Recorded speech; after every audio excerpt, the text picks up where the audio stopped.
আসসালামু আলাইকুম, welcome to motorcycle repair shop. এই যে বাইকটি দেখতে পাচ্ছেন, এটি হচ্ছে ইয়ামাহা এন্টেসার। তো বাইকের রিং পিস্টন খারাপ হলে কিভাবে বুঝবেন সেটাই আজকে সংক্ষেপে আপনাদেরকে শর্টকাটে দেখিয়ে দিব। অনেকে আমার কাছে কমেন্টস করেন রিং পিস্টন খারাপ হলে কিভাবে বুঝবো।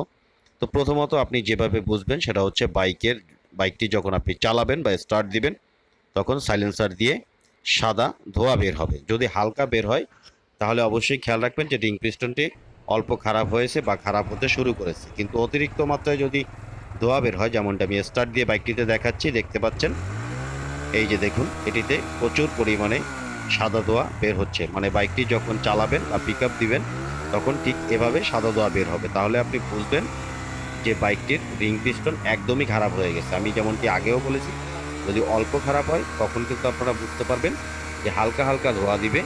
সেটি কিন্তু রানিংয়ে চলন্ত অবস্থা আপনি বুঝতে পারবেন না।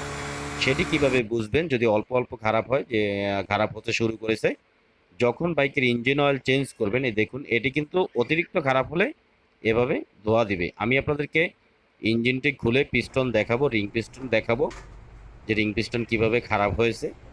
এবং বাইকের ইঞ্জিন অয়েল ড্রেন দিলে আপনি বুঝতে পারবেন।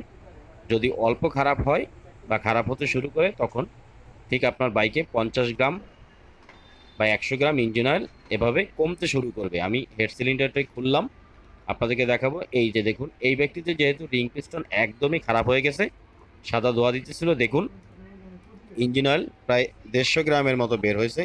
বাকি ইঞ্জিন অয়েল কিন্তু পুরে সাইলেন্সার দিয়ে ধোয়া হয়ে বের হয়ে চলে গেছে, কারণ এটি অতিরিক্ত মাত্রায় খারাপ হয়ে গিয়েছে। তো যেহেতু আপনারা ইঞ্জিন অয়েল চেঞ্জ করবেন, যখনই চেঞ্জ করবেন তখন আপনারা খেয়াল রাখবেন যে ইঞ্জিন অয়েল কমতেছে কিনা। কারণ প্রত্যেকটি ইঞ্জিনে কিন্তু 1 লিটার অথবা কিছু বাইকে 1200 ml ইঞ্জিন অয়েল লাগে। তো সেখানে যদি যে যতটুকু লাগুক আপনার বাইকে ইঞ্জিন অয়েল যদি কমতে শুরু করে, তাহলে অবশ্যই আপনাকে বুঝতে হবে আপনার বাইকের রিং পিস্টনটি দুর্বল হয়ে গেছে বা খারাপ হয়ে যাচ্ছে। তো দেখুন, আমি এখানে যেহেতু সিলিন্ডার ব্লক কিট খুলেছি, পিস্টনের উপরে দাগ পড়ে গেছে এবং যে রিং থাকে রিংগুলো ক্ষয় হয়ে গেছে এবং সিলিন্ডার ব্লক যে থাকে ব্লকও ক্ষয় হয়ে গেছে। আমি সরাসরি আপনাদেরকে ব্লকটি দেখাবো। এটা দেখাচ্ছি হচ্ছে যে খারাপ হলে কি হয়, পিস্টন এবং সিলিন্ডার ব্লক, সেটাই দেখাবো। কিন্তু কিভাবে বুঝবেন সেটা কিন্তু আমি আপনাদেরকে আগেই বলেছি। তো দেখুন, এই যে ব্লকের ভিতরে কিন্তু দাগ পড়ে গেছে।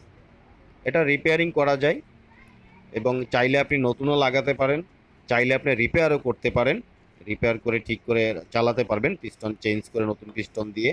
তো দেখুন ভিতরে দাগ পড়ে গেছে, যেহেতু রিং খারাপ হয়ে গেছে, দাগ পড়ে গেছে। এবং এই রিং খারাপ হওয়ার ফলেই কিন্তু পিস্টনের মাথায় ইঞ্জিন অয়েল চলে আসতো, ইঞ্জিন অয়েল পুড়ে সাইলেন্সার দিয়ে ধোয়া হয়ে বের হয়ে যেত।